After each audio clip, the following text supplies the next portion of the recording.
The underground research facility hummed with a nervous energy that Jessica Rodriguez had never experienced before. Fluorescent lights cast a sterile glow across banks of quantum computers, their liquid-cooled systems generating a soft, persistent whisper that seemed to echo the mounting tension in the room. Outside the reinforced concrete walls, the early morning Los Angeles skyline remained blissfully unaware of the extraordinary discovery about to shake humanity's understanding of its place in the universe. Jessica's fingers danced across holographic interfaces, triangulating the source of a signal that had first appeared 3 weeks ago. At 37, she was the youngest lead researcher ever appointed to the Global Defensive Technologies Institute, a position she'd earned through a combination of brilliant intuition and relentless determination. Her team of 20 specialists, a mix of cryptographers, astrophysicists, and computer scientists, had been working around the clock, fueled by coffee, curiosity, and an increasing sense that they were on the brink of something monumental. Dr. Rodriguez called out Marcus Williams, her senior quantum communications analyst. "You're going to want to see this." She moved across the room, her lab coat swishing against sleek carbon fiber workstations. Marcus's screen displayed a complex matrix of intercepted data, fragments of communication that defied traditional decryption methods. What had initially appeared as random noise was slowly revealing a pattern so intricate, so deliberate, that it could only be the product of an intelligence far beyond human comprehension. "Run the quantum correlation algorithm again," Jessica instructed, her voice calm despite the adrenaline coursing through her veins.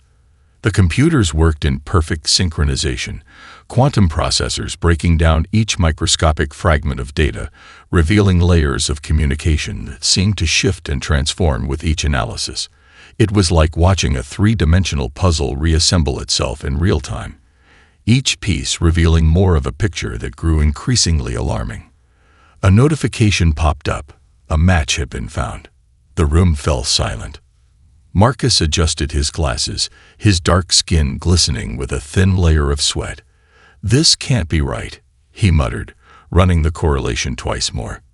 Jessica leaned in, her sharp brown eyes scanning the data. The signal wasn't just a random transmission. It was a systematic, long-term observation log. Hundreds of data points stretched back decades, each one meticulously recording human technological developments. Power grid expansions, satellite launches, quantum computing breakthroughs, advanced materials research. Everything had been carefully tracked and analyzed. "We're being watched," she whispered. The implications were staggering. Humanity wasn't just potentially not alone in the universe. They were under surveillance by an intelligence capable of observing them undetected for generations. The signal originated from beyond the solar system, using communication methods that made human technology look like primitive telegraphs. Dr. Elena Petrova, the team's senior astrophysicist, approached with a holographic projection. The signal's origin point is consistent with a region of space near the Carina constellation, but the technological sophistication. She trailed off, unable to complete the thought. Jessica's mind raced. This wasn't just a scientific discovery. This was a potential threat of unprecedented magnitude. The Global Defensive Technologies Institute wasn't just a research center. It was humanity's first line of defense against unknown extraterrestrial risks. She activated the Secure Communication Protocol, a direct line to the International Security Council.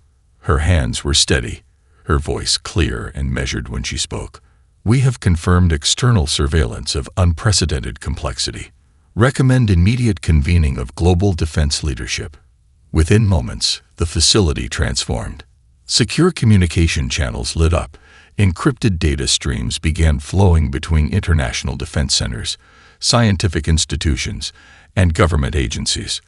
The world's most powerful computers started analyzing the intercepted signal, trying to understand its source and intent. What they would soon discover was that this was more than just observation.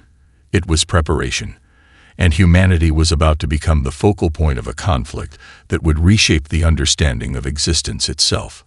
Jessica Rodriguez looked at her team. Brilliant minds from around the world, united by a single purpose. They were no longer just researchers.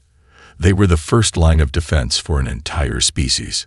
And something was coming. The royal chamber of the Zarkonian Empire pulsed with an otherworldly light, its crystalline walls refracting the emotions of those within. King Vexilar stood at the center, his exoskeleton a complex mosaic of iridescent scales that shifted color with his mood, currently a deep, menacing crimson that signaled barely contained rage. Around him, the High Council of the Zarkonian Empire stood in perfect geometric formation. Each member was a biological marvel, evolved over millennia to represent the pinnacle of their species' potential. Translucent membranes covered their sensory organs, processing information at speeds that would overwhelm a human mind.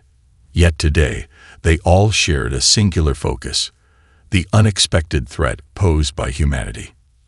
Admiral Krelnax, the most decorated military strategist in Zarkonian history, stepped forward. His body was more machine than organic, decades of genetic and cybernetic enhancement, making him the perfect instrument of royal will. Holographic displays materialized around him, each one showing a different aspect of human technological progression. "Your Majesty," Krelnax began, his voice a modulated blend of organic resonance and electronic precision.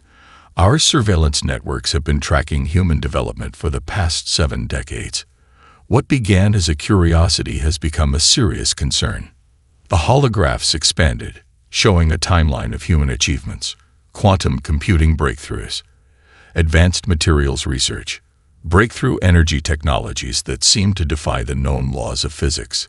Each advancement was color-coded, with red markers indicating potential military applications. King Vexilar's crystalline form pulsed with an angry intensity. "Explain," he commanded, a single word that carried the weight of imperial decree. Admiral Krelnax continued, his cybernetic implants processing massive amounts of data in microseconds. "Humans are advancing at an exponential rate that defies our predictive models. In the past 50 years, they've made technological leaps that took our civilization centuries to achieve. Their computational networks, energy manipulation techniques, and adaptive technologies suggest a level of innovation we cannot ignore." A holographic representation of Earth appeared, surrounded by layers of data points, satellite networks, communication grids, research facilities that seemed to be working in perfect, synchronized harmony. It was unlike anything the Zarkonians had seen in their conquests across the galaxy. Grand Strategist Vorlak, the eldest member of the council, spoke next. Her body was a marvel of biological preservation, centuries of genetic manipulation keeping her at the peak of her intellectual capabilities. "They are not like the civilizations we have conquered before. Their technological ecosystem is fundamentally different, adaptive, decentralized, almost organic in its complexity." King Vexilar moved closer to the holographic display, his sensory organs analyzing every detail. Humanity represented something new, a variable that couldn't be easily calculated or controlled. In the history of the Zarkonian Empire, such unknowns were always eliminated. "Prepare the Royal Expeditionary Fleet," the king declared. His voice was cold, devoid of emotion. "We will launch a preemptive strike that will ensure humanity never becomes a threat to our galactic dominance." The chamber erupted into a synchronized motion. Holographic war plans began to form, each representing different invasion scenarios. Thousands of warships would be mobilized, vessels so advanced they could destroy entire planetary systems with a single volley. The Zarkonians had crushed 100 civilizations before. Humanity would be no different. Or so they believed. Admiral Krelnax began detailing the invasion strategy. Massive dreadnoughts would form the core of the attack, supported by plasma destroyers and quantum-shielded battlecruisers. The fleet would approach from multiple vectors, overwhelming any potential human defensive capabilities. "Total subjugation," King Vexilar stated, "is the only acceptable outcome." As the Royal War Council continued their preparations, none of them noticed the subtle anomalies in their own systems. Microscopic fluctuations that suggested something, or someone, was already watching them. The invasion of Earth was about to begin, and the Zarkonians had no idea what was coming. The Rocky Mountain underground research complex stretched across 3 massive subterranean levels, a labyrinth of cutting-edge technology that existed beyond the realm of public knowledge. Colonel Michael Thompson walked the main corridor, his measured steps echoing against reinforced walls designed to withstand anything from a nuclear blast to an extraterrestrial assault. Around him, the most brilliant minds from around the globe worked in perfect synchronization. The Global Defensive Initiative, codenamed Project Prometheus, represented humanity's ultimate insurance policy. What had begun as scattered research programs from different countries had been unified under a single critical mission: prepare for the unknown. Dr. Rachel Goldstein, the project's lead quantum systems engineer, looked up from a holographic display that seemed to dance with impossible mathematical equations. Her team had been working on something revolutionary, a computational system that could predict and adapt to threats in real time. "Colonel," she called out, "you're going to want to see this." Thompson approached, his military-trained eyes quickly analyzing the complex data streams. The display showed multiple layers of predictive modeling, each one representing a potential alien contact scenario. But this was more than simple simulation. This was an adaptive intelligence that could learn, predict, and respond faster than any biological system. "We've cracked the next-generation quantum communication protocol," Goldstein explained, her fingers dancing across the holographic interface. "It's not just a communication system. It's a living, breathing defensive network that can identify, analyze, and neutralize threats before they fully materialize." Across the room, a team of international researchers worked on various breakthrough technologies. Dr. Hiroshi Nakamura's team was developing advanced nanomaterial armor that could self-repair and adapt to different types of energy attacks. Next to them, a group of Brazilian and Russian engineers collaborated on energy weapon systems that seemed to bend the very laws of physics. Colonel Thompson knew the stakes. Project Prometheus wasn't just a defensive initiative. It was humanity's evolution made manifest. Carlos Ramirez, the project's chief intelligence analyst, approached with a concerned look. "Our deep space monitoring systems have detected increased alien surveillance. Whatever is coming, it's getting closer." The colonel nodded. For years, they had prepared for this moment, collecting data, developing technologies, creating a global defense network that was invisible to the outside world. Multiple backup systems, distributed research facilities, and a communication network so advanced it could reassemble itself even if 90% of its infrastructure was destroyed. Dr. Elena Petrova, the senior astrophysicist, pulled up a global map showing interconnected research nodes. "We've distributed our most critical research across 15 underground facilities worldwide. No single point can be completely compromised." Each facility was more than a research center. They were fortresses of human innovation. Advanced quantum computers worked in harmony, their processing power distributed across global networks. Adaptive AI systems learned and evolved with each passing second, creating defensive strategies that could adjust faster than any potential threat could comprehend. "The key," Colonel Thompson explained to a group of visiting international military leaders, "is not just technology. It's our ability to adapt, to think beyond conventional limitations."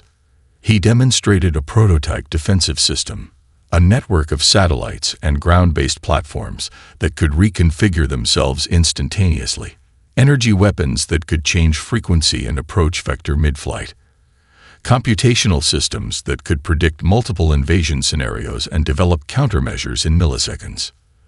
The military leaders watched in stunned silence. What they were seeing was more than a defensive system. It was a living, breathing manifestation of human potential. Every breakthrough was a result of global collaboration. Scientists and engineers from different countries working as a unified organism, each contribution making the whole stronger. As night fell outside the mountain complex, the underground facility continued to buzz with activity. Researchers from every corner of the globe worked side by side, united by a single purpose. They were no longer just scientists or engineers. They were humanity's first line of defense.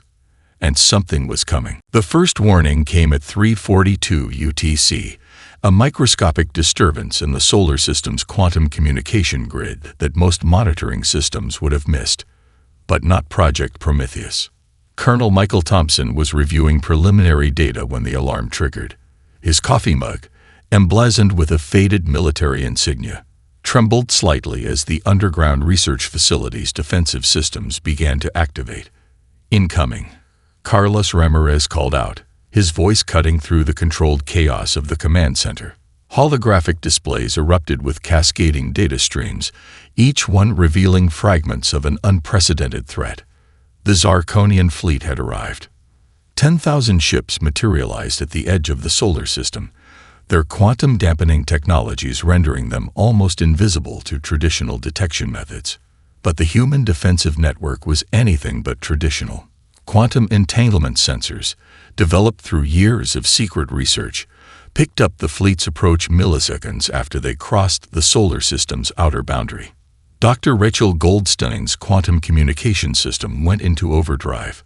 "They're broadcasting an ultimatum," she reported, her fingers dancing across holographic interfaces, demanding complete human surrender. The alien transmission was a marvel of technological complexity, a multi-layered communication that would have overwhelmed any previous human communication system. But the adaptive AI developed by Project Prometheus began to decode and analyze the message even as it was being received. "Incoming energy signatures," shouted Lieutenant Sarah Martinez from the Defensive Coordination Team. Multiple attack vectors detected. The first wave of Zarkonian ships moved with a precision that spoke of millennia of military evolution. Plasma torpedoes, capable of destroying entire planetary defense systems, launched in perfectly synchronized patterns. Each weapon represented technology centuries beyond human understanding. Or so the Zarkonians believed. Automated defense platforms, hidden in strategic locations throughout the solar system, began to activate. These were not simple missile batteries or traditional weapon systems. Each platform was a living network of quantum adaptive technologies, capable of learning and responding faster than any biological intelligence could comprehend. The first Zarkonian torpedoes found themselves redirected, their quantum signatures analyzed and neutralized before they could reach their intended targets. Energy weapons that should have obliterated entire sections of Earth's orbital defense grid simply dissipated, their fundamental frequencies disrupted by technologies the aliens couldn't understand. Colonel Thompson watched the battle unfold with a calm that belied the magnitude of the moment. "Defensive network is operating at 99.8% efficiency," he reported to the Global Defense Council. "They don't know what's hitting them." Each human defensive platform was more than a weapon. It was a node in a global adaptive intelligence network. When one platform was targeted, the entire system would instantaneously reconfigure, sharing data, redistributing defensive capabilities, and neutralizing threats before they could fully materialize. The Zarkonian fleet found itself fighting not against a traditional military defense, but against a living, evolving intelligence that could predict and counter their attacks faster than they could plan them. Dr. Elena Petrova monitored the quantum communication patterns. "They're attempting to adjust their attack strategy," she noted. "But our systems are learning and adapting faster than they can respond." Massive Zarkonian dreadnoughts, each capable of destroying entire planetary systems, began to experience systemic failures. Quantum communication networks were hijacked. Energy systems were destabilized. Weapon platforms found themselves redirected against their own fleet. It wasn't just a defensive response. It was a complete technological dismantling.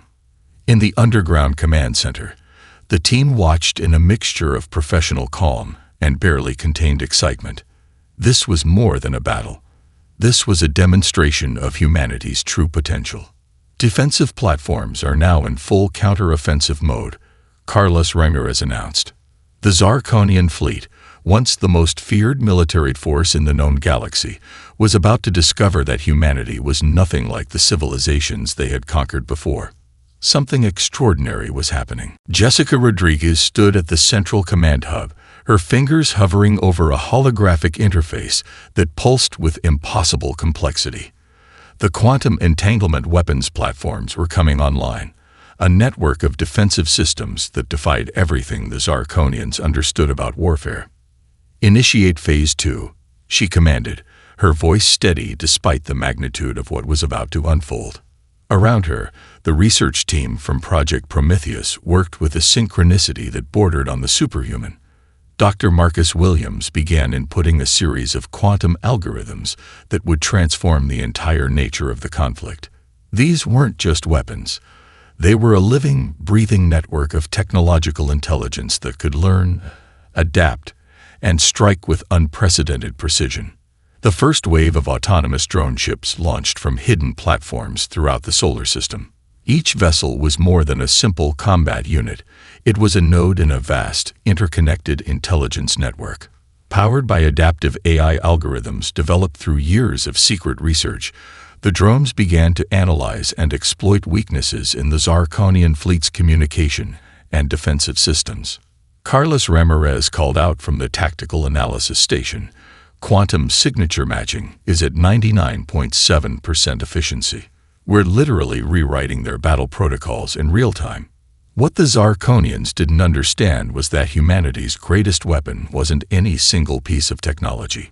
It was the ability to innovate, to adapt, to think beyond conventional limitations. Each drone was part of a collective intelligence that could process and respond to threats faster than any biological system could comprehend. Dr. Elena Petrova monitored the global network of quantum communication platforms. "We're not just defending," she reported to Colonel Thompson.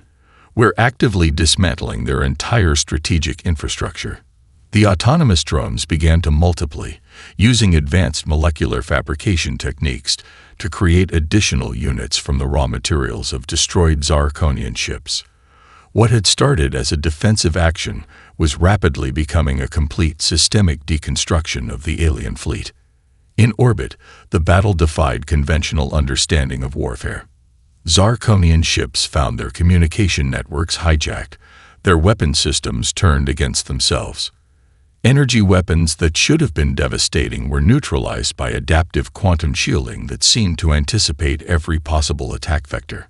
"They're trying to reconfigure," Lieutenant Sarah Martinez announced, her fingers dancing across multiple holographic displays. "But our predictive algorithms are 3 steps ahead of every move they make." The true marvel was the speed of adaptation. Where traditional military systems might take hours or days to adjust to new threat parameters, the human defensive network was making millions of strategic calculations per second. Each destroyed ship became a source of new information, new tactical insights that were immediately distributed across the entire defensive grid.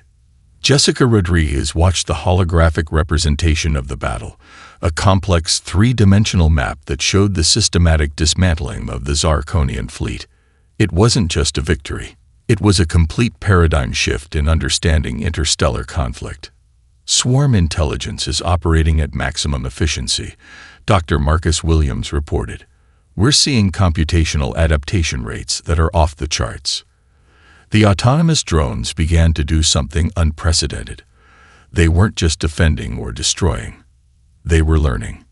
Each encounter with a Zarkonian ship added to a collective intelligence that grew more sophisticated with every millisecond of the conflict.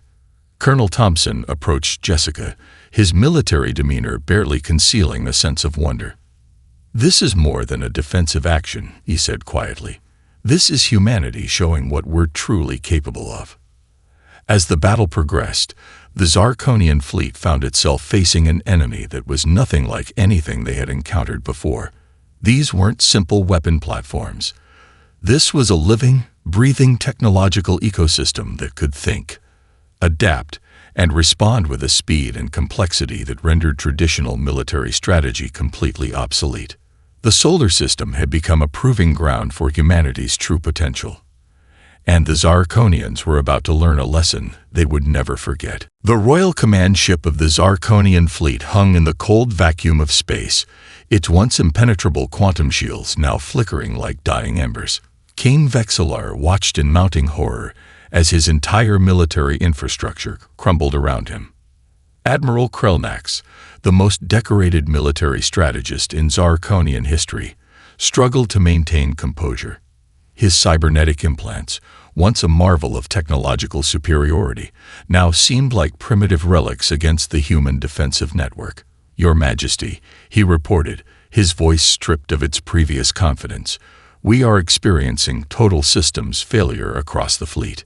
The holographic displays that once showed a guaranteed victory now revealed a nightmare beyond comprehension. Zarkonian warships, vessels that had conquered 100 civilizations, were being systematically dismantled by an intelligence that seemed to anticipate every possible move before it could be executed. Grand Strategist Vorlak, her centuries of experience rendering her typically unflappable, leaned forward in disbelief. "They're not just defending," she whispered, "they're evolving." Each Zarkonian ship found itself trapped in an impossible scenario. Weapon systems would activate, only to be immediately neutralized. Communication networks would attempt to reorganize, only to be completely hijacked by an adaptive intelligence that seemed to think faster than biological consciousness could comprehend. King Vexillar's crystalline exoskeleton pulsed with a mixture of rage and terror, emotions rarely experienced by the royal lineage. The humans had done something impossible. They had transformed warfare from a physical confrontation into a computational dance that the Zarkonians couldn't even begin to understand.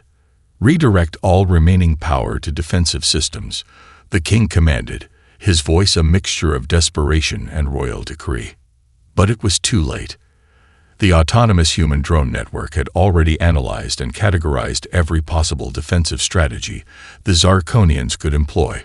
What had begun as a simple defensive action was now a complete deconstruction of the most advanced military force in the known galaxy. Admiral Krelnax's cybernetic systems began to fail. The interface between his biological components and mechanical enhancements started to break down under the relentless computational assault. "We cannot defend," he reported, the words feeling like a personal betrayal of everything he had ever known. Across the fleet, Zarkonian ships experienced a cascading systems failure that defied all known laws of technological warfare. Quantum communication networks collapsed. Energy systems became unstable. Weapon platforms found themselves redirected, reprogrammed, and ultimately neutralized by an intelligence that seemed to exist beyond traditional computational boundaries. Grand Strategist Vorlak analyzed the data streams with her centuries of experience.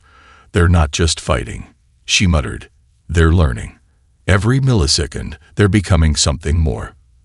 The Royal Command Ship became a metaphor for the entire Zarkonian invasion, a once mighty vessel now reduced to a helpless observer of its own destruction. King Vexillar watched as the human defensive network transformed the battlefield into a living, breathing computational ecosystem that rendered traditional military strategy completely obsolete. "How is this possible?" the king demanded, his royal composure fracturing. No one had an answer. The humans had done more than defend themselves. They had demonstrated a level of technological and strategic innovation that fundamentally challenged everything the Zarkonians understood about warfare, intelligence, and potential. In the command centers of Project Prometheus, Jessica Rodriguez and Colonel Thompson watched the systematic dismantling of the alien fleet with a mixture of professional calm and barely contained amazement. This was more than a victory. This was a declaration of humanity's true potential. As the last Zarkonian ships began to dissolve under the relentless adaptive assault, a single transmission began to broadcast across all known galactic frequencies. It wasn't a declaration of triumph. It was something far more terrifying. A simple message that would reshape the understanding of intelligence itself. The universe was about to change. The transmission began precisely 47 minutes after the last Zarkonian ship was neutralized. Jessica Rodriguez personally oversaw its composition, each word and data packet carefully constructed to send a message that would echo throughout the known galaxy. In the underground command center of Project Prometheus, Colonel Michael Thompson watched as the multi-layered communication prepared to broadcast. This was more than a simple message of victory. It was a calculated demonstration of technological and strategic superiority that would reshape interstellar politics. Quantum encryption is at maximum, Carlos Ramirez announced, his fingers dancing across holographic interfaces. We're broadcasting on all known galactic communication frequencies. The message was a marvel of computational linguistics and strategic communication. It wasn't a boastful declaration of conquest, but a clinical, almost casual deconstruction of the entire Zarkonian invasion. Raw data streams revealed the complete analysis of the alien fleet's technological capabilities, showing how humanity had anticipated and neutralized every possible defensive and offensive strategy. Dr. Elena Petrova monitored the transmission's impact. "We're seeing unprecedented data compression," she reported. "The message contains more information in a single quantum packet than most civilizations transmit in decades." The broadcast did something unprecedented. It didn't just describe the defeat of the Zarkonian fleet. It provided a comprehensive technical analysis that laid bare every weakness in their technological approach. Star systems with advanced computational networks would be able to download and analyze the transmission, revealing the complete vulnerability of what was once considered an invincible military force. Lieutenant Sarah Martinez pulled up a global communication map. "Transmission reach is expanding exponentially," she said. "We're seeing communication spikes in systems across multiple galactic quadrants." In the royal chambers of the Zarkonian homeworld, King Vexilar watched the transmission with a growing sense of absolute horror. The humans weren't just reporting a victory. They were systematically dismantling the myth of Zarkonian technological superiority, line by line, algorithm by algorithm. The message contained something even more terrifying, a complete open-source breakdown of how the human defensive network had operated. It was an invitation and a challenge to any civilization watching. Here was their technology, laid bare.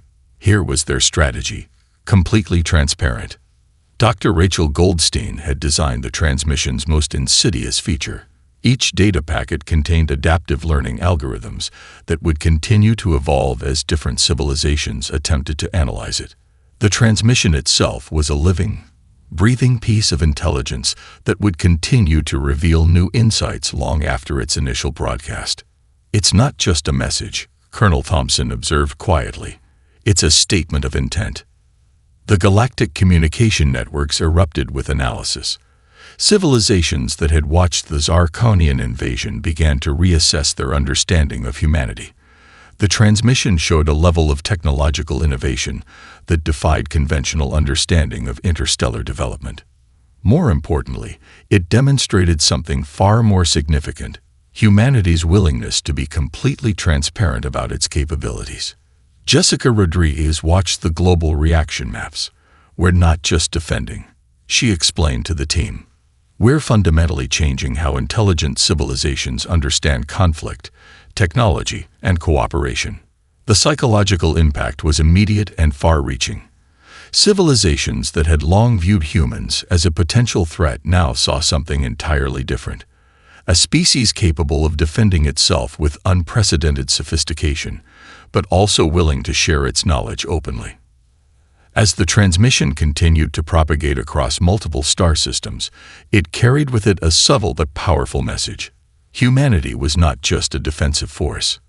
They were an evolutionary leap in technological and strategic thinking. The last line of the transmission was deceptively simple. "We are ready.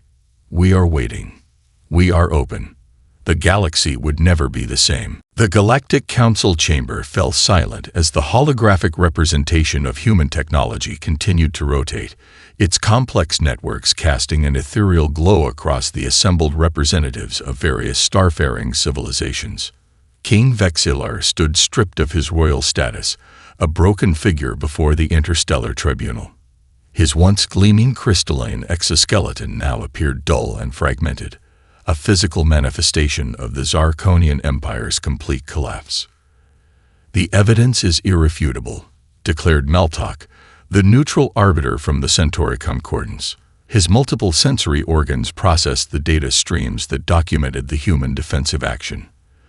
The Zarkonian invasion was not only a strategic failure but a fundamental violation of interstellar diplomatic protocols.